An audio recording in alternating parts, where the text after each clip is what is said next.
So today we are going to Philadelphia to shoot some content for the AeroPress YouTube channel.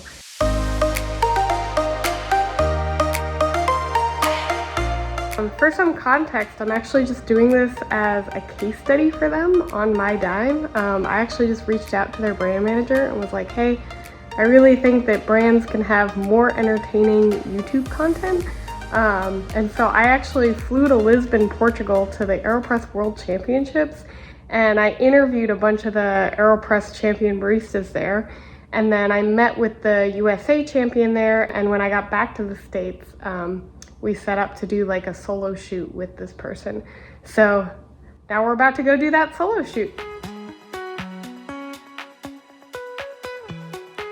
So we just got here to the Airbnb and it's raining, it's really cold, but I'm really excited with the Airbnb that we got.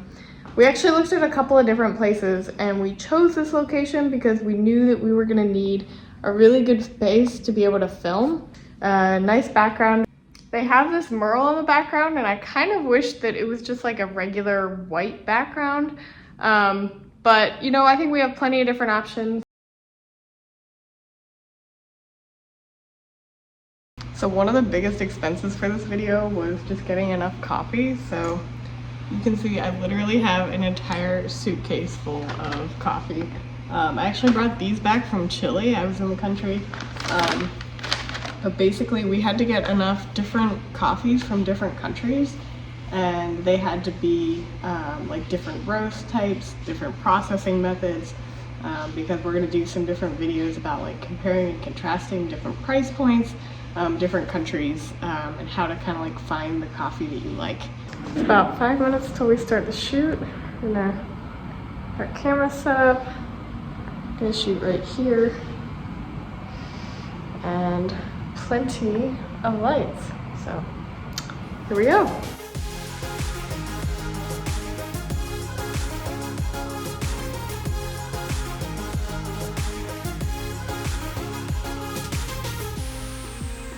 All right, our coffees are now brewed. We have our 80 degrees Celsius brew here and our 100 degrees Celsius brew here.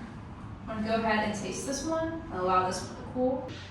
So we just wrapped up our shoot and not everything went as according to plan. So first off, we're only doing 3 videos now instead of 6, which was what I had initially planned. So that was a little unfortunate because that kind of cuts in half the value derived from this trip.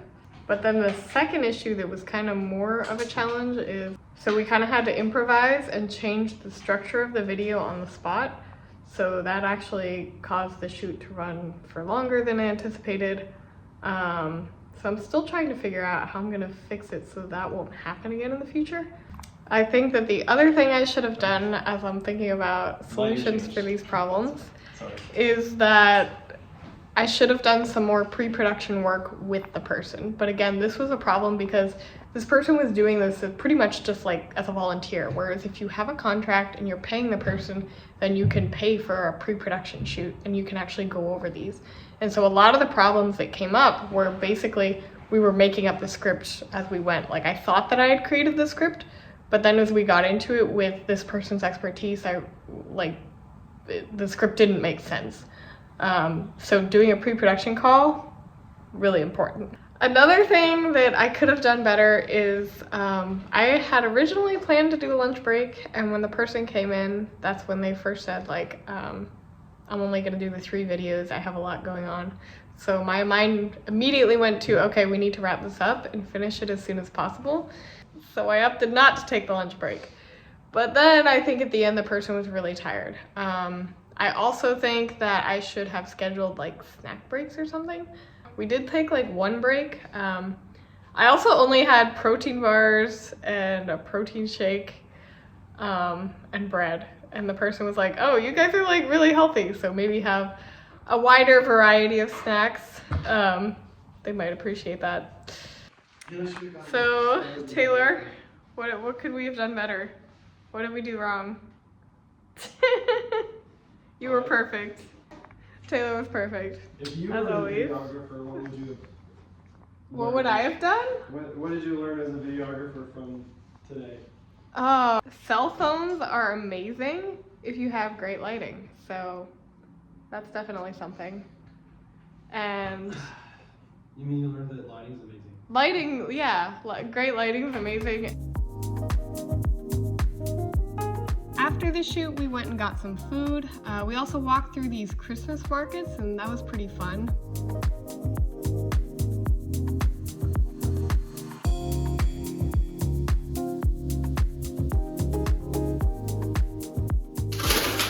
Taylor got us some snacks for today so we don't kill our guests. These look very good. Shout out to Elixir Coffee.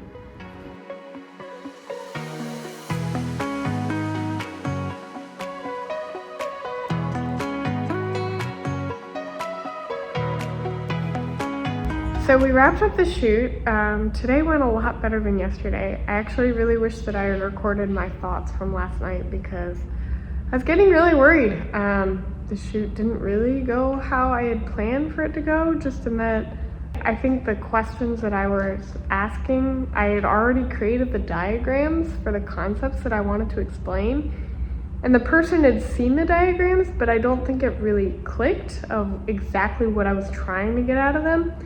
So today what I did was I essentially wrote voiceover for like the beginning sections and then voiceover for like each subheader. And I actually think that that really helped. So I essentially just had them sit down and read through the voiceover that I wrote. Like obviously I talked with the barista and was like, hey, do you agree with this? And it was mostly like the voiceover that I wrote was pulling from things that this person had said the day before or yesterday. So it was their thoughts, but just organized in a structure that actually made sense in the video. And then by just having them read it as voiceover, it just went so much smoother because I think the barista was less intimidated because they weren't just like staring at the camera. So I was really happy with that. But we also did have another video to record. And this one, I just made sure that every single thing that I was asking, I was writing out questions and they would just answer them. Again, their answers weren't always like super fluid. And so I just kind of kept asking the same question and tried to sort of create a conversation.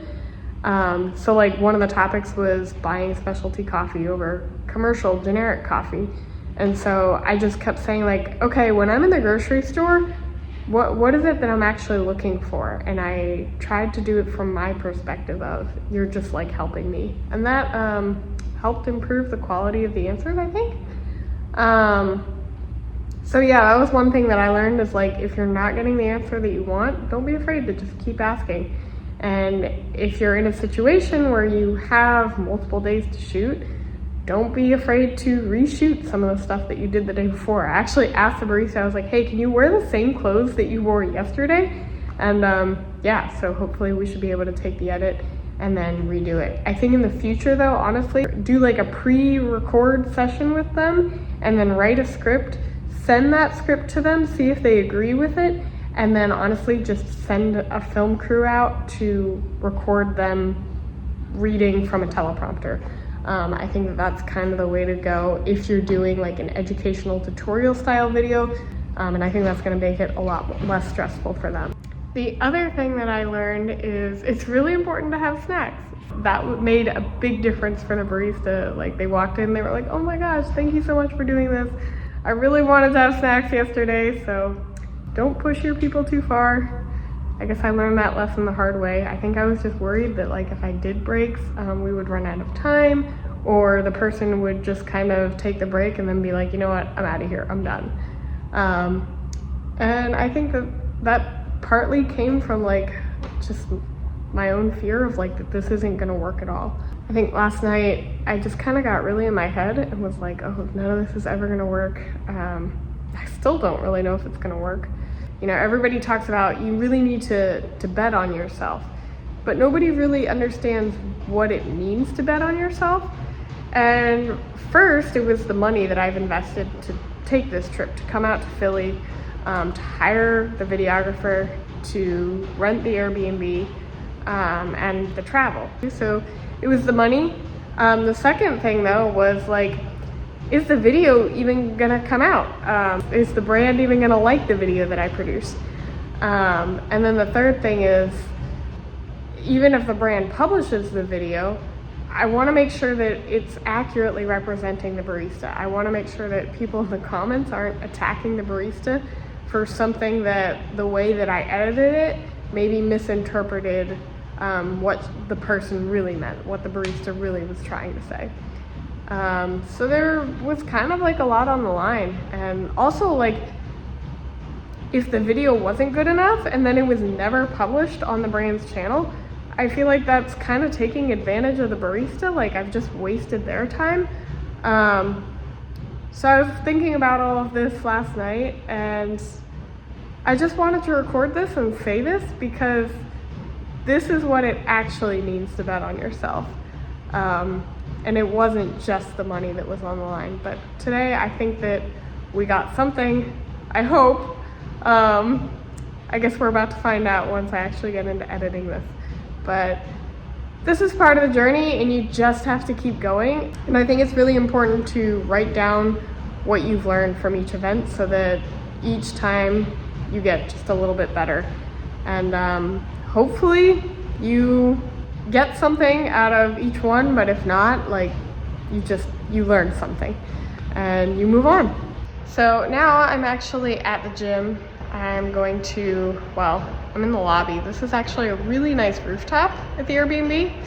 And I am going to go and do a little workout. So that's on the agenda, and then go get some dinner.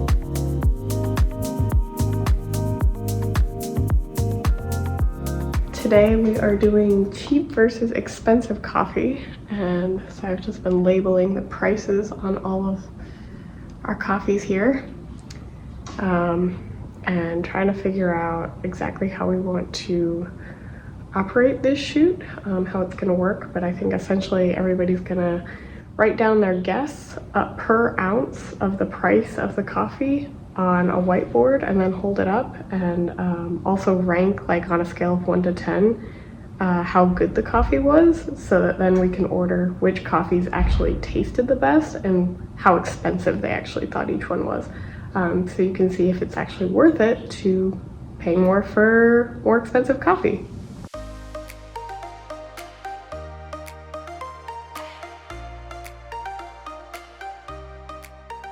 All right, on the count of 3. 1, 2. I was really happy with how today went. Shooting these game format videos, they're just always a lot of fun. The baristas were having fun, we were having fun, and I think it really comes across in the video.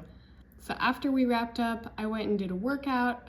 Taylor got some shots of the city, which I'm sure are gonna come out amazing. And then we went and got some dinner. I got another variation on a chicken salad. Forgot to ask for the dressing on the side. That was unfortunate. But we finally did it. We got everything packed up, ready to go, just about. My coffee suitcase, we used like not nearly as much coffee as I thought we were going to. And we're taking home a ton of coffee. This is insane. It's just like all coffee under here. Also got some healthy tortillas. It was like you get free parking if you buy like $8 worth of things. So I bought like $8 worth of like healthy tortillas. I love experimenting with this stuff. But yeah, mostly just coffee in here. Kind of crazy. Another thought that I just had was, if you're trying to incentivize people to be a part of your video, think about how you can help them connect with other people that they want to connect with by being a part of your video. So for example, yesterday, I realized that kind of the big value for the main person we were interviewing was that it also gave that person the opportunity to connect with one of the barista judges, one of the judges for an event that's coming up. So if you can help people connect with sort of their idols or just other people that they want to connect with by participating in your video, that's a really great way to incentivize them to participate. So that's something to think about. I also had a conversation last night with my videographer, Taylor, and I noticed that like while we were getting set up for the shoot and everything, he was really good at talking to the person, just being like genuinely really curious about the barista and asking them questions about just themselves and kind of their hobbies, what they're into. And that genuine curiosity, I think, helped him build a good relationship with the barista and then kind of made them more comfortable on camera. And I think that that's actually something that I struggle with, just building genuine connections with people. And I think it's really important if you're going to be doing videos or YouTube. So that's something that I want to work on more, is being able to create more genuine connections with people. It's something that I've always kind of struggled with and I'm working on. But yeah, definitely something that I'm thinking about. And the main takeaway, because I asked him, I was like, do you like practice this? Like, how did you get good at this? And he was like, yeah, I'm just kind of curious about the other person. So thinking about how I can just be more genuinely curious about these people and showing some interest in them as a person more than just, okay, here's the shoot schedule, let's get the cameras rolling and jump into this. Yeah, so that's what I'm thinking about. So we just made it back home. The drive from Philadelphia was only like 4.5, 5 hours. We both live in Virginia, both Taylor and I, so we actually just drove together. But anyway, it's nice to be back home. And next thing I'm gonna do is work on editing these videos. So I'm actually gonna create a video on my editing process. So like, I personally don't edit the videos myself, but I take the transcript and then I kind of just write notes of how I want it edited. And then I send it to somebody who actually knows how to edit videos. I edit this vlog, but yeah, as you can see, I'm not really a pro editor. So yeah, like and subscribe so that you're tuned in for when those videos come out.